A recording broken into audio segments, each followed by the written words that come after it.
నమస్తే. నేను మీ బాబీ వర్ధన్. బీబీసీ వాయిస్ ఛానల్లోని ఓల్డ్ ఈజ్ గోల్డ్ వెండితెర ముచ్చట్ల కార్యక్రమానికి స్వాగతం. ఇవాళ నేను మీకు ఒక మహత్తరమైన సినిమా గురించి పరిచయం చేయడానికి వచ్చాను. రేఖా మురళి కంబైన్స్ బ్యానర్ మీద సినీ నటుడు పద్మనాభం మరికొందరితో కలిసి ఈ సినిమాని తీశారు. ఆ సినిమా అప్పట్లో అంటే 1964 సంవత్సరంలో జూలై 4వ తేదీన ఆ సినిమా రిలీజ్ అయ్యి అద్భుత విజయాన్ని సాధించింది. ఆ సినిమా మరేదో కాదు, దేవత. ఎన్టీఆర్ సావిత్రిల కాంబినేషన్లో వచ్చిన మరొక అత్యంత అఖండ విజయాన్ని సాధించిన ఆ సినిమా ఇది. ఈ సినిమాకి మొట్టమొదటి కథ రాసినప్పుడు వీటూరి గారు రాశారు కథ. ఆయన ఒక నాటకానికి అనుకుని రాశారంట. వీటూరి గారు, పద్మనాభం గారు వీళ్ళంతా ఒక నాటక సమాజం ఏర్పాటు చేసుకొని నాటకాలు ఆడుతూ ఉండేవారట. మళ్ళీ కొత్త నాటకం రాయడానికి ఆయన ఈ నాటకం రాశారట. ఆ సినిమాలో ఒక క్యారెక్టరు సినిమా పిచ్చోడు క్యారెక్టర్ అనమాట. సినిమాల్లోకి వెళ్ళాలని, సినిమాలో నటించాలని, రాణించాలని, అలా సినిమా వాళ్ళు కనపడితే ఆటోగ్రాఫ్లు తీసుకోవాలని ఇలాంటి పిచ్చి ఉన్న ఒక పాత్ర ఉంది. ఆ పాత్రను పద్మనాభం గారే ఈ సినిమాలో పోషించారు. సో మళ్ళీ వెనకెళ్తే మనం ఆ కథ రాస్తున్న నేపథ్యంలో వీటూరి గారు చెప్పారట, ఈ కథ నాకెందుకో నాటకం కంటే సినిమాగా తీస్తే బాగుంటుంది అని అన్నారట. సో వాళ్ళ నాటకాల సంస్థ ద్వారా రాసిన ఈ నాటకాన్ని సినిమాగా తీయడానికి ఎవరు ముందుకు వస్తారు అని చాలా ఆలోచించి మనమే తీద్దాంలే అనుకుని అప్పుడు ఈ బ్యానర్తో రేఖా అండ్ మురళి కంబైన్స్. అంటే మురళి ఏమో పద్మనాభం గారు అబ్బాయి, అలాగే రేఖ అనే అమ్మాయి ఏమో వల్ల నరసింహారావు గారని ఈ సినిమాలో ఒక పాత్ర కూడా వేశారు. పద్మనాభానికి మంచి ఫ్రెండు, ఆ నాటక సమాజంలో కూడా ఉంటారు. ఆయన కుమార్తె పేరు రేఖ. సో వీళ్ళిద్దరి పేరుతో కలిసి వచ్చేలాగా రేఖా మురళి కంబైన్స్ అనే ఒక సంస్థను బ్యానర్ స్థాపించి ఈ సినిమాని తీశారు.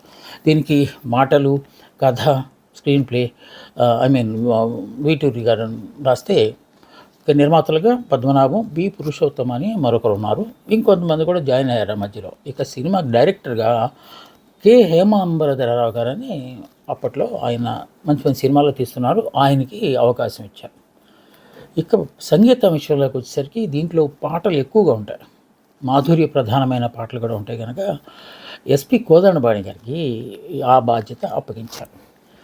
శ్రీశ్రీ గారు, వీటూరి గారు, దాశరథి గారు, కొసరాజు గారు, పాలగొమ్మి పద్మరాజు గారు, సి నారాయణ రెడ్డి గారు తలో చేయి వేసి మంచి మంచి పాటలు రాశారు. ఇక నేపథ్య గానం విషయంలోకి వచ్చేసరికి ఘంటసాల, పిబి శ్రీనివాస్, జానకమ్మ, సుశీలమ్మ, మాధవపిది సత్యం, ఎల్లారీశ్వరి, ఆఖరికి ఒక పాట పద్మనాభం గారు కూడా పడతారు. సో వీళ్ళందరూ నేపథ్య గానం అందించారు ఆ సినిమాకి. ఇక ముఖ్య తారాగణం విషయంలోకి వచ్చేసరికి ఎన్టీఆర్ సరసన సావిత్రి గారు ఉన్నారు. ఇక పద్మనాభం గారు మనం అనుకున్నట్టు ఒక పాత్ర వేశారు. వి నాగయ్య గారు ఉన్నారు, అలాగే నిర్మల గారు ఉన్నారు, గీతాంజలి గారు ఉన్నారు, మాస్టర్ మురళి గారు ఉన్నారు, అలాగే రాజనాల గారు, వంగర గారు, పెరుమాళ్ళ గారు, బాలకృష్ణ గారు, వల్లం నరసింహరావు గారు, ఇందాక మనం అనుకున్నాం ఆయన, కాకరాల గారు, నగేష్ తమిళ్ యాక్టర్ ఉన్నారు కదా ఆయన కూడా ఈ సినిమాలో ఉన్నారు. ఇంకా అతిథి పాత్రలో చాలామంది కనిపిస్తారు మనకి. అది తర్వాత చెప్దాం. నేను ఇందాక అనుకున్నట్టు నాటకం కోసం రాసిన ఈ సినిమా నాటకంగా తీస్తే సక్సెస్ అయ్యేది కాదు అని ఆ తర్వాత కాలంలో అది నిరూపణ అయింది. దాన్ని సినిమాగానే తీయడానికి తర్జన పడి మొత్తానికి డబ్బు సమకూర్చుకున్నారు. ఇక ఇందాక మనం చెప్పినట్టు రేఖ వల్ల నరసింహరావు గారి అమ్మాయి అయితే మురళి పద్మనాభం గారి అబ్బాయి. వాళ్ళిద్దరు పేర్లు కలిసి వచ్చేలాగా, నాటకాల్లో మంచి మిత్రులు వాళ్ళు, కలిసి వచ్చేలాగా ఈ పెట్టి చూద్దాం అసలు మనం సినిమా నిర్మాణం అనేది ఎలా ఉంటుందో అనే దాన్ని కూడా వాళ్ళు మొట్టమొదటిసారి పాత్ర వేసి. దీనికి బి పురుషోత్తం గారని ఇంకొక మిత్రుడు కూడా పద్మనాభం గారితో కలిసి ఆయన కూడా కొంత పెట్టుబడి పెట్టారు. సినిమా స్క్రీన్ ప్లే అంతా చూసిన తర్వాత ఖర్చు బాగా అయ్యేలాగా అనిపిస్తోంది. పద్మనాభం గారికి చెన్నైలో ఒక ఇల్లు ఉంది. ఆ ఇల్లుని 40,000కి తాకట్టు పెట్టి ఆ డబ్బులు తీసుకొచ్చి ఈ సినిమాలో పెట్టారట. అది కూడా చాలకపోయేసరికి ఈ డిస్ట్రిబ్యూటర్స్ ఉంటారు కదా, సినిమా అయిపోయిన తర్వాత ప్రాంతాల వారిగా రిలీజ్ చేస్తారు. వాళ్ళలో ఒకరు కాకర్ల వెంకటేశ్వర గారు అని ఆయన వచ్చి ముందుగానే అడ్వాన్స్గా నేను కూడా కొంత ఇస్తా అన్నారట. అయినా సరిపోయేలాగా లేదట. అప్పుడు వల్లం నరసింహరావు గారు వచ్చి నేను దీంట్లో పార్ట్నర్గా ఉండబోతున్నాను కదా, నా వంతు కూడా ఇస్తానని చెప్పి ఆయన కూడా సహాయం చేశారు. ఆ విధంగా ఈ సినిమా పట్టాలెక్కింది. ఇక కాలేజీ విద్యార్థినిగా ఈ సినిమాలో ఒక ఆవిడ నటిస్తుంది. ఆ తర్వాత కాలంలో ఆవిడ గొప్ప హీరోయిన్ అయిపోయి ఆ సినిమా ప్రపంచంలో ఒక గొప్ప తారగా వెలిగిపోయింది. అంటే సావిత్రి గారి తర్వాత ఇక ఆవిడ అన్నంత పేరు సంపాదించింది. ఆవిడెవరో కాదు, వాణిశ్రీ గారు. వాణిశ్రీ గారు కాలేజీ వార్షికోత్సవంలో ఒక పాట పాడుతూ, పాటకి డ్యాన్స్ చేస్తూ కనిపిస్తారు. అంతే, చిన్న పాత్ర ఆవిడది. సో అప్పుడు ఆ పాత్ర చేస్తున్నప్పుడట ఎన్టీఆర్ గారు, అంటే ఆ సినిమా కథానుసారం ఎన్టీఆర్ అండ్ సావిత్రి గారు కూడా ఆ సినిమా చూడటానికి, ఆ వార్షికోత్సవం చూడటానికి వస్తారు. వాళ్ళ అబ్బాయి ఉంటాడు అక్కడ. వచ్చినప్పుడు ఆవిడ అభినయం చూసి, వాణిశ్రీ గారి అభినయం, సావిత్రి గారు అన్నారట, ఆవిడ మొక్కలు అవన్నీ చూస్తూ ఉంటే, ఆ చలాకితనం చూస్తూ ఉంటే మంచి హీరోయిన్ ఎలా ఉంది కదండి అని ప్రక్కన కూర్చున్న ఎన్టీఆర్తో అన్నారట. అవును, నేను గమనించాను అది సావిత్రి. ఒక యాంగిల్లో చూస్తే నీలాగా కనిపిస్తుంది ఆవిడ, కనుక నీలాగానే గొప్ప యాక్ట్రెస్ అవుతుందేమో అని చెప్పి ఆయన అన్నారట. వాళ్ళిద్దరు ఆశీస్సులతో ఆ తర్వాత కాలంలో సావిత్రి వెండి తెరగ మీద ఏ విధంగా వెలిగిపోయారో మనం అందరం చూసే ఉన్నాం. చాలా చాలా సినిమాల్లో అక్కినేని కాంబినేషన్లో ఎక్కువ సినిమాలు వచ్చాయి. అది ఒక పెద్దల ఆశీస్సులు ఎలా ఉంటాయనే మాట వరుసగా అన్నందుకు ఆవిడ అంత గొప్ప దీనిగా రాశారు. సో ఈ సినిమాలో పద్మనాభం గారి అబ్బాయి మురళీని మీద చెప్పుకున్నాం కదా, ఆయన మాస్టర్ మురళిగా దీంట్లో నటించారు. పద్మనాభం గురించి ఇందాక మనం మాట్లాడాం కదా, సినిమా పిచ్చోడని. అతను ఎలాగైనా సినిమాల్లోకి వెళ్ళాలని, అదే నాటకం కోసం రాశారు. ఇది నాటకాల్లో ఒక పిచ్చోడు పాత్ర, సినిమా పిచ్చోడు పాత్ర, మామూలు మానసిక పిచ్చోడు కాదు. సో ఆయన ఏం చేస్తుంటాడంటే, వెళ్ళిపోయి ఎక్కడెక్కడ హీరోయిన్లు కనపడితే వాడి దగ్గరికి వెళ్ళి నమస్కారం చేసి ఏమన్నా ఛాన్స్లు ఉన్నాయని అడిగి ఆ తర్వాత ఆటోగ్రాఫ్లు తీసుకుంటాడు అనమాట. ఈ సన్నివేశాన్ని ఎలాగా తీయాలనుకుంటే దాదాపు 10 నిమిషాలు తీశారంట ఈ సన్నివేశాన్ని. ఆయన దాంట్లో ఏం చేస్తారంటే, సినీ నటులు సొంత ఇళ్ళకి వెళ్తారు. అది సినిమా కథలో భాగమే అయినప్పటికీ ఓన్ హౌస్, అంటే వాళ్ళు పాత్రలు కాదు ఆ సినిమాలో. ఎస్వి రంగారావు గారు వాళ్ళకి వెళ్తారు. నమస్కారం సార్, నేను సోన్స్ నా పేరు రామదాసు, నేను సినిమాలకు ట్రై చేస్తాను, మంచిదయ్యా, బాగా ట్రై చేయి అని చెప్పి ఆయన ఆటోగ్రాఫ్ ఇలాగనమాట. అలాగా వెళ్తే వెళ్ళేటప్పుడు ఏం చేశాడు ఆయన, కొందరికైతే ముందస్తు సమాచారం ఇచ్చి, సార్ నేను మీ ఇంటికి వస్తాను ఇవాళ అని చెప్పి, అలాగే ఏంటి ఏమన్నా పని ఉందంటే, లేదు సార్ అని అతను వాళ్ళకి ఏం రహస్యం చెప్పలేదు. ఎందుకంటే వాళ్ళు ఎలా మాట్లాడతారో దాన్ని రిసీవ్ చేసుకోవడం కోసం పద్మనాభం గారు ఒక చిన్న ప్రయోగంగా దాన్ని చేశారు. అక్కడికి వెళ్ళడం, వాళ్ళతో కలిసి కాసేపు కూర్చొని ముచ్చటించి ఫోటో దిగి ఇంకా సిగ్నేచర్స్ పెట్టించుకోవడం అనేది ఆయన గారికి. అలాగా ఎవరెవరికి వీళ్ళకి వెళ్తాడో తెలుసా సినిమాలో ఆయన, ఎస్వీఆర్ గారు, గుమ్మడి గారు, కాంతారావు గారు, రేలంగి రమణారెడ్డి, రాజుబాబు, నగేష్, అంజలీదేవి గారు, కృష్ణకుమారి గారు, అలాగే షాకార్ జానకి, వాణిశ్రీ, ఇలా వీళ్ళకి కొందరేళ్ళకి అకస్మాత్తుగా, కొందరేళ్ళకి కొంచెం సమాచారం ముందుగానిచ్చి ఫోన్ చేసి, అప్పట్లో మొబైల్స్ ఏం లేవు కదా, ఏదో ఒక ల్యాండ్ ఫోన్ నుంచి చేసి వస్తున్నానని చెప్పటం, వెళ్ళటం. వాళ్ళు అత్యంత సహజమైన దుస్తుల్లో, అంటే క్యాజువల్గా ఉంటారు కదా వీళ్ళలో, అలా కొంతమంది ఉంటారు. ఇక జమున గారు అలాంటి వాళ్ళు, వాణిశ్రీ గారు, అంటే ముఖ్యంగా తారలు అయితే వాళ్ళు కొంచెం ప్రిపేర్డ్గానే ఉన్నారు. అక్కడ వాళ్ళతో మాట్లాడుతున్న వాటికి సంభాషణలు ముందుగానే రాయలేదు కనుక ఈయన ఏం అడుగుతుంటే వాళ్ళు అదే సమాధానం చెప్పడం, అత్యంత సహజంగా ఆ సన్నివేశం వచ్చింది. 10 నిమిషాల పాటు వచ్చిన ఈ సన్నివేశంలో ప్రేక్షకులు విపరీతంగా ఆస్వాదించారు. ఎందువల్లనంటే వాళ్ళు కూడా పద్మనాభం గారితో వెళ్ళిపోయి ఆ సినిమా యాక్టర్ని చూసినారు. ఎందుకంటే ఇప్పుడు ఈ పద్మనాభం గారు వెళ్ళి కలిసిన ఏ నటులు దీంట్లో సినిమాలో లేరు కనుక వాళ్ళ దగ్గరికి ప్రేక్షకులు వెళ్ళి ఆనందాన్ని పంచుకున్నంతగా ఫీల్ అయ్యారు. అంత సహజంగా వచ్చింది ఆ దృశ్యం. బహుశా అది ఆ తర్వాత కొన్ని సినిమాల్లో వాడినట్టు ఉండగానే, బట్ ఈ సినిమాలో వచ్చిన ఒక ప్రయోగం అని చెప్పి మనం అనుకోవచ్చు. అంటే సినీ నటుల సొంత గృహాలు ఎలా ఉంటాయి, అక్కడ వాళ్ళ ప్రవర్తన ఎలా ఉంటుంది, పెట్స్ ఎలా ఉంటాయి, ఇవన్నీ దాంట్లో చూపెడతారు. ఈ సన్నివేశం మాత్రం అద్భుతంగా వచ్చింది అని అంటారు.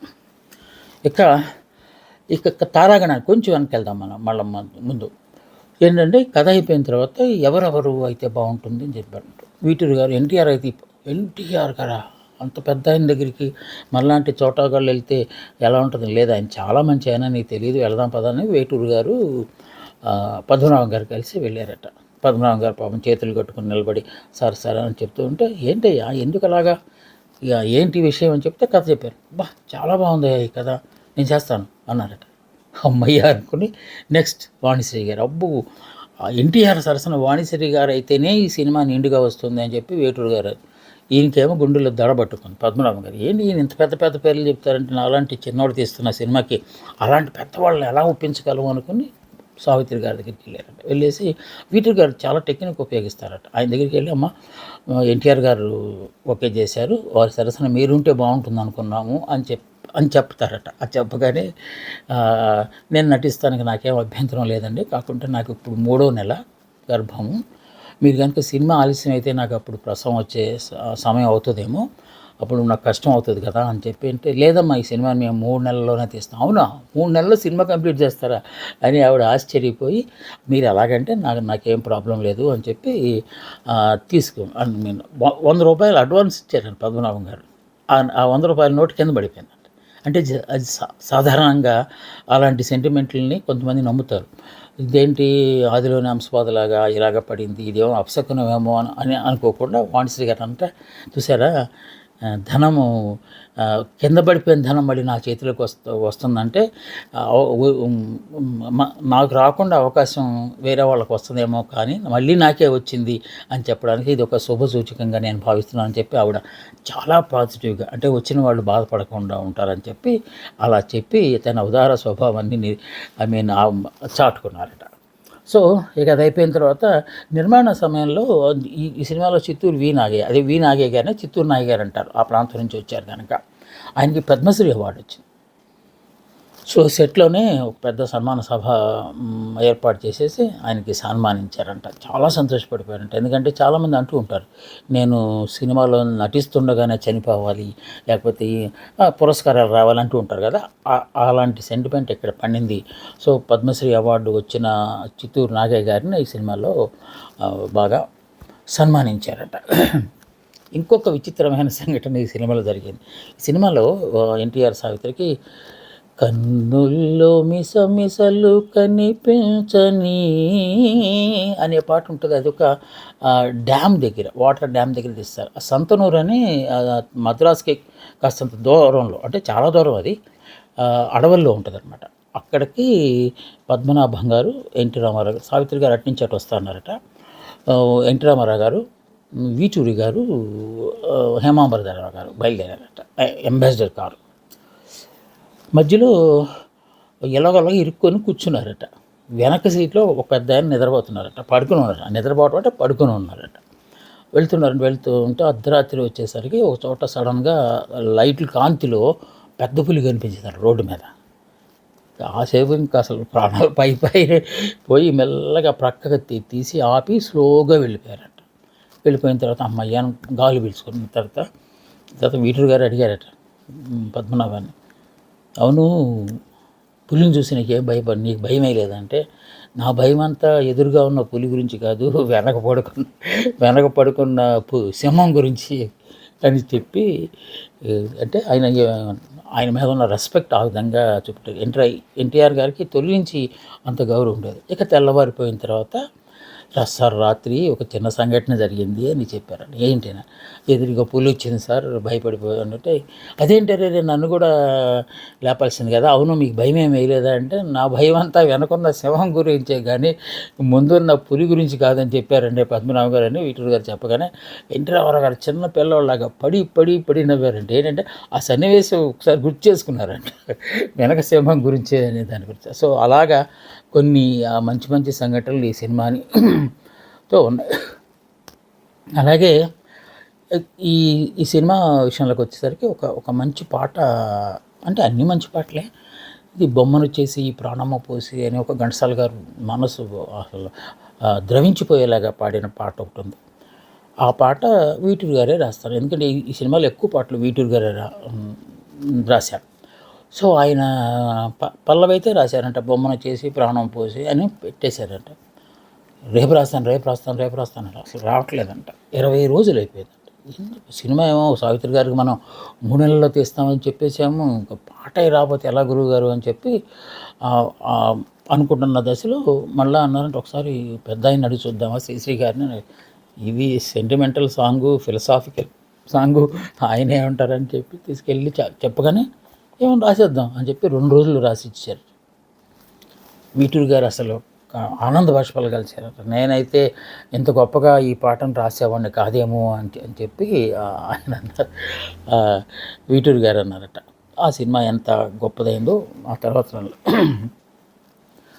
ఇక ఇందాక మనం చెప్పుకున్నాం కదా, ఆ సినిమా వాళ్ళు పరస్పర సహకారం. ఇప్పుడైతే కొంచెం ఇగోలు అవన్నీ ఉంటాయేమో కానీ అప్పట్లో ఆ ఇగోలు ఏమి లేవు. ఎందుకంటే సడన్గా ఇంటికి అదేంటండి అపాయింట్మెంట్ లేకుండా ఎలా వచ్చారు, అసలు ముందు మనం బౌన్సర్లే లోపలికి వెళ్ళినవారు. అలాంటిది పద్మనాభం అప్పుడప్పుడే కొంచెం పైకి వస్తున్న వ్యక్తి. అలాంటి వ్యక్తి ఈ పర్మిషన్ లేకుండా సినితారులు ఇళ్ళకి వెళ్ళటం అనేది కొంచెం ఇబ్బందికరమైన అంశం అయినప్పటికీ చాలా సహృదయంతో తమలో తమ కుటుంబంలో ఒక మనిషే కదా పద్మనాభం అనుకుని వాళ్ళు సాయం చేయటం అనేది ఆ సినిమాకు పెద్ద హైలైట్ లాగా నిలిచింది. నేను ఇందాక చెప్పినట్టు 10 నిమిషాలు సేపు జనాలు అందరూ ఏలలో చప్పట్లతో నెక్స్ట్ ఎవరు వస్తారు పద్మనాభం నెక్స్ట్ ఎవరిని మనకి చూపించబోతున్నాడు అనే ఒక ఉత్కంఠను ఆ సినిమాలో ఆ దృశ్యంలో రేకెత్తించారు డైరెక్టర్ హేమంబర్ గారు.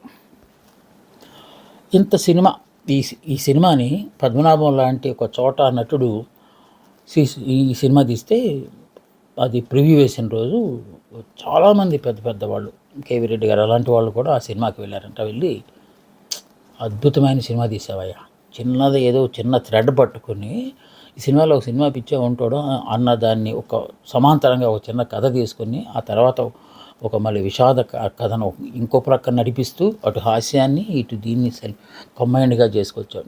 హాస్య సన్నివేశాలు కూడా ఒక మనకు ఇప్పుడైతే అంటించినట్టుంటాయి. అప్పట్లో కథలో భాగంగానే హాస్య సన్నివేశాలు కూడా ఉండేవి. దానికి తార్కాణమే ఈ దేవత లాంటి సినిమా.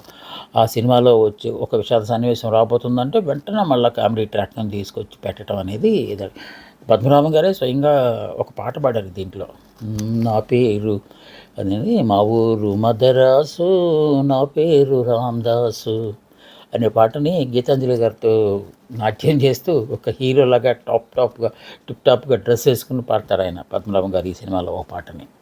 సో ఆ విధంగా చాలా పాత్రలు, అంటే ప్రొడ్యూసర్ ఆయనే డబ్బులు సమకూర్చుకున్న దాన్ని ఇల్లు తాకట్టు పెట్టి మరీ సినిమా తీస్తున్నారు, ఏమవుతుందో అనే ఒక ఉత్కంఠ ఉంటుంది. ఇంకా చాలామంది కాంపిటీటర్స్ ఉంటారు కదా, ఇప్పటిలాగా మరీ అంత అన్హెల్దీ కాంపిటీషన్ అది కాదు, కానీ అప్పట్లో కూడా కాంపిటీషన్ ఉండేది.